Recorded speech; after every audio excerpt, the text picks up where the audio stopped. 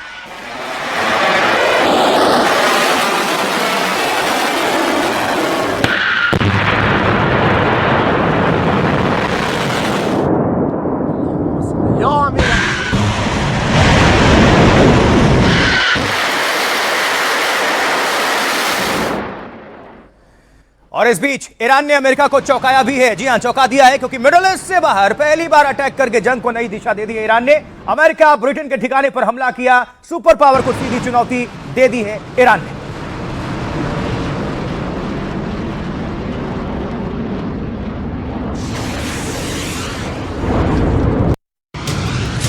Trump और Netanyahu जंग खत्म करने के संकेत दे रहे थे, लेकिन ईरान झुकने को तैयार नहीं है। ईरान ने ट्रंप को बड़ा झटका दिया है।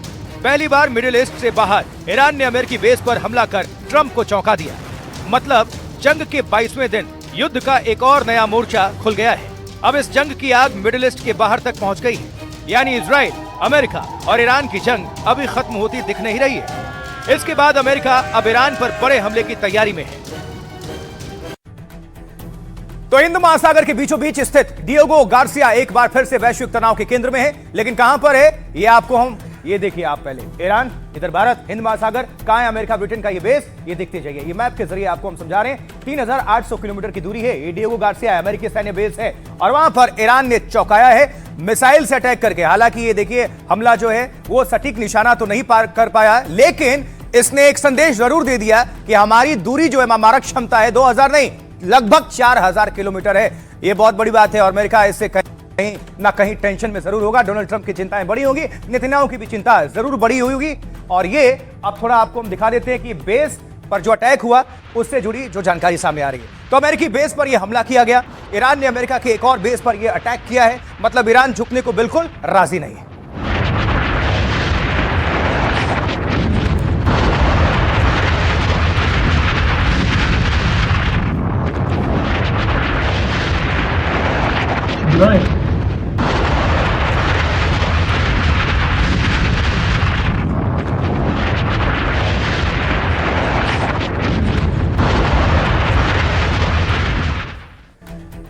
और अब जरा कुछ और महत्वपूर्ण जानकारी डिएगो वेस्ट को लेकर। ईरान ने हमला किया और इस हमले ने अमेरिका ब्रिटेन को परेशान कर दिया है, क्योंकि पहली बार ईरान ने उस सैन्य बेस पर अटैक कर दिया जो ईरान की घोषित मिसाइल रेंज की दूरी। अब डिएगो गार्सिया अमेरिका और ब्रिटेन का संयुक्त सैन्य अड्डा है, जिसे दुनिया के सबसे सुरक्षित और गुप्त ठिकानों में से एक माना जाता है, गिना जाता है। लेकिन ईरान ने अमेरिकी ब्रिटेन के इस ठिकाने को टारगेट कर दिया। अमेरिकी मीडिया के मुताबिक ईरान ने 2 मिसाइलें दागी थीं और हालांकि अमेरिकी अधिकारियों ने ईरान के हमले को फेल बताया है। कहा है कि कोई भी मिसाइल बेस को निशाना नहीं बना सकी है। अमेरिका ने दावा किया कि एक मिसाइल तो खराब हो गई और दूसरी को डिफेंस सिस्टम ने हवा में इंटरसेप्ट कर लिया।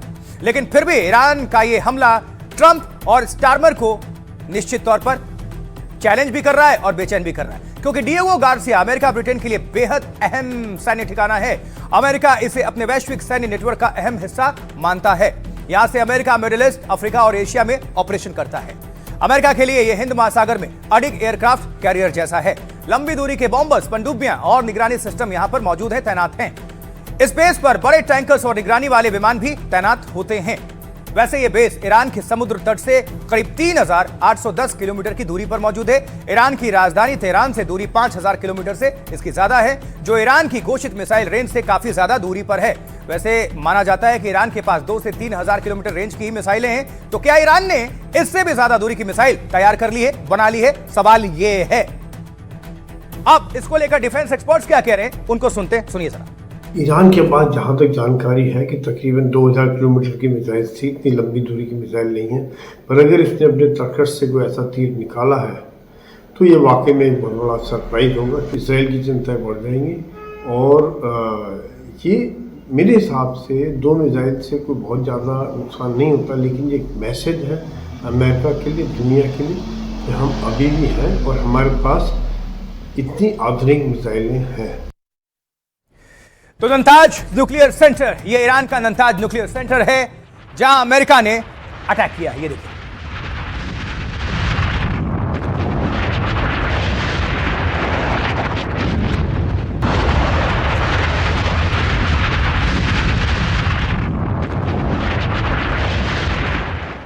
यहां गौर करने वाली बात यह है कि इससे पहले भी जून महीने में भी अमेरिका ने यहां नंताज पर बम बरसाए थे। जनरेटेड वीडियो है, लेकिन कुछ ऐसा ही हुआ होगा, ये दर्शा रहा है।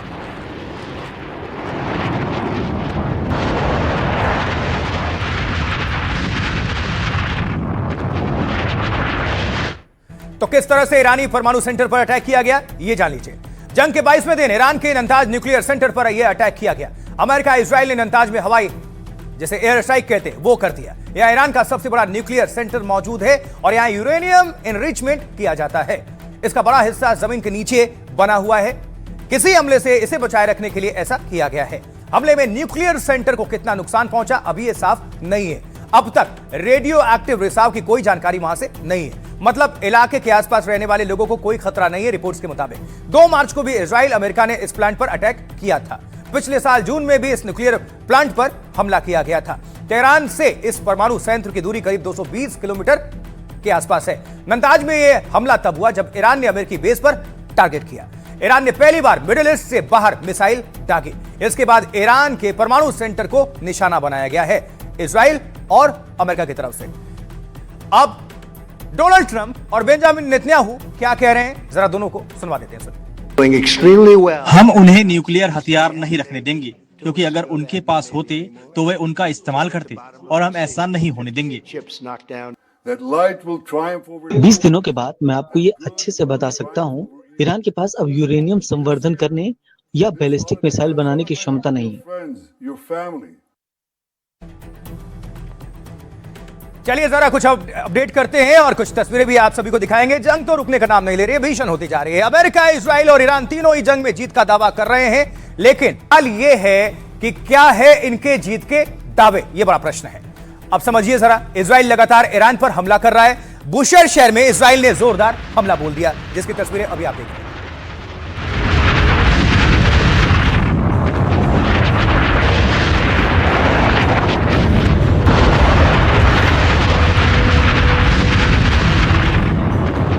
जंग की इस घड़ी में कब कौन सी मिसाइल, रॉकेट, ड्रोन कहां गिर जाए नहीं कहा जा सकता।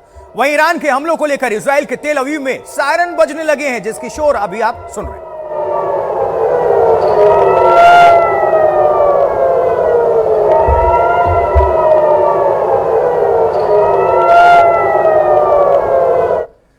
ईरान के हमलों की सीसीटीवी तस्वीर आई है, जिसमें हर तरफ तबाही का ही मंजर देखने को मिल रहा है।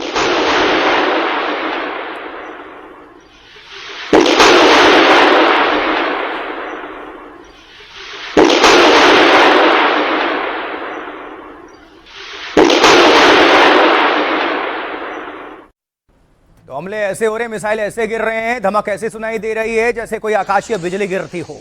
इजराइल पर ईरान ही नहीं, कई जगहों से हमले हो रहे हैं। इराक से विद्रोही संगठनों ने अटैक किया है, ये देखिए।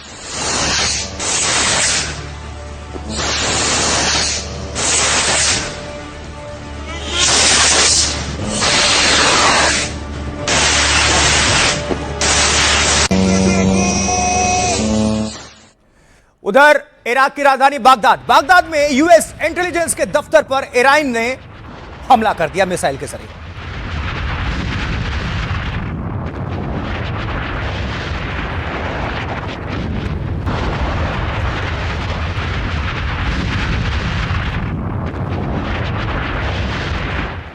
लेकिन जंग में दोनों पक्ष अपना अपना दावा कर रहे हैं। कौन मजबूत है, जीत कौन रहा है, जरा आइए समझा देते हैं, दिखा देते हैं कि युद्ध में क्या क्या दावे हैं। Netanyahu, Israeli prime minister Netanyahu ने टारगेट पूरा करने का दावा किया है। ईरान के परमाणु और बैलिस्टिक ठिकानों पर हमला किया। नेतन्याहू के मुताबिक ईरान अब परमाणु बनाने की स्थिति में नहीं है। इजराइल के सभी टारगेट करीब करीब पूरे हो चुके हैं। ईरान के लोगों से आगे आने की अपील नेतन्याहू ने की है। वहीं डोनाल्ड ट्रंप ने भी नेतन्याहू की तरह ही बयान जारी किया है। ट्रंप ने कहा है कि ईरान के साथ सीज फायर नहीं चाहते। अमेरिका युद्ध में बढ़त हासिल कर चुका है, इसी वजह से अभी युद्ध रोकने का कोई इरादा नहीं है। ट्रंप ने पहली बार बताया है युद्ध 4 से 6 हफ्ते चल सकता है। अमेरिका अपने लक्ष्यों के काफी करीब पहुंच चुका है। मिडिल ईस्ट में सैन्य कार्रवाई को धीरे धीरे कम करने पर विचार चल रहा है। डोनाल्ड ट्रंप ने कहा कि अमेरिका ने ईरान की सैन्य क्षमता को काफी नुकसान पहुंचाया है, साथ ही ईरान के परमाणु कार्यक्रमों को भी कमजोर कर दिया है। मुस्तफा खामनेई, ईरान के सुप्रीम लीडर, वो क्या कह रहे हैं? खामनेई ने जंग में ईरान की जीत का दावा किया है। अमेरिका इजराइल के साथ जंग में दुश्मन की हार हुई है। खामनेई आगे कहते हैं युद्ध से दुश्मन देशों को उम्मीद थी कि हमलों के बाद ईरानी जनता सरकार के खिलाफ खड़ी हो जाएगी, लेकिन इजराइल अमेरिका की चाल गलत साबित हुई, फेल हुई। ईरान की जनता ईरान की सरकार के साथ खड़ी है। अलग अलग विचारधाराओं और मतभेदों के बावजूद एकजुटता देखने को मिली है। इसी एकता की वजह से दुश्मन अपने मकसद में कामयाब नहीं हो पाया। साथ ही दुश्मन देशों के खेमे में भी दरार पड़ गई है, ये खामनेई कह रहे हैं। लेकिन अब सुनवाइए कैसे ट्रंप जीत का दावा कर रहे हैं और ईरान उनके दावे का कैसे मजाक उड़ा रहा है, सुनते हैं। मैं सीज फायर नहीं करना चाहता, क्योंकि हम ईरान में बहुत अच्छा कर रहे हैं। हमने उनके 50 जहाज डुबो दी, उनकी नेवी खत्म कर दी। सैन्य स्तर पर देखे तो हमने उन्हें खत्म कर दिया है। इस जंग में एक तरह से हम जीत चुके हैं। राष्ट्रपति को मेरा ये संदेश है कि युद्ध का नतीजा ट्वीट से तय नहीं होता है, बल्कि जंग का फैसला मैदान में तय होता है।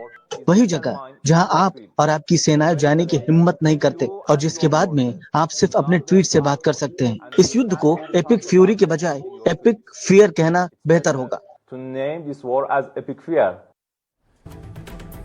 इस बीच रूसी राष्ट्रपति व्लादिमीर पुतिन ने ईरान को अपना दोस्त बताया है, जरा देखिए।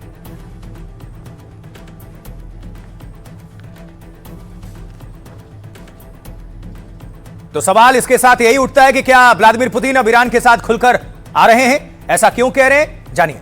रूसी राष्ट्रपति पुतिन ने ईरान को सच्चा दोस्त बताया। पुतिन ने कहा कि मुश्किल समय में रूस ईरान के साथ खड़ा रहेगा। अमेरिका इजराइल के हमलों से मिडिल ईस्ट में हालात खराब हुए, इससे दुनिया में तेल का संकट बढ़ सकता है। रूस ने अली खामनेई की हत्या को भी गलत ठहराया है। व्लादिमीर पुतिन ने फारसी नववर्ष नवरोज पर ईरानी नेताओं को बधाई दी। पुतिन इसके साथ कहते हैं कि मॉस्को तेहरान का भरोसेमंद साझेदार बना रहेगा। एक रिपोर्ट में दावा रूस ने अमेरिका को ईरान से जुड़ा एक प्रस्ताव दिया था। अगर अमेरिका यूक्रेन को खुफिया मदद देना बंद कर दे तो रूस ईरान के साथ अपने खुफिया सहयोग को कम कर सकता है। अमेरिकी सैन्य ठिकानों से जुड़ी जानकारी ईरान को देना बंद कर देगा। दावा है कि पुतिन के दूत ने अमेरिकी प्रतिनिधियों को यह प्रस्ताव दिया। हालांकि अमेरिका ने इस प्रस्ताव को खारिज कर दिया, यानी ठुकरा दिया। बाद में व्लादिमीर पुतिन के दूत ने इस रिपोर्ट को फर्जी करार दिया था।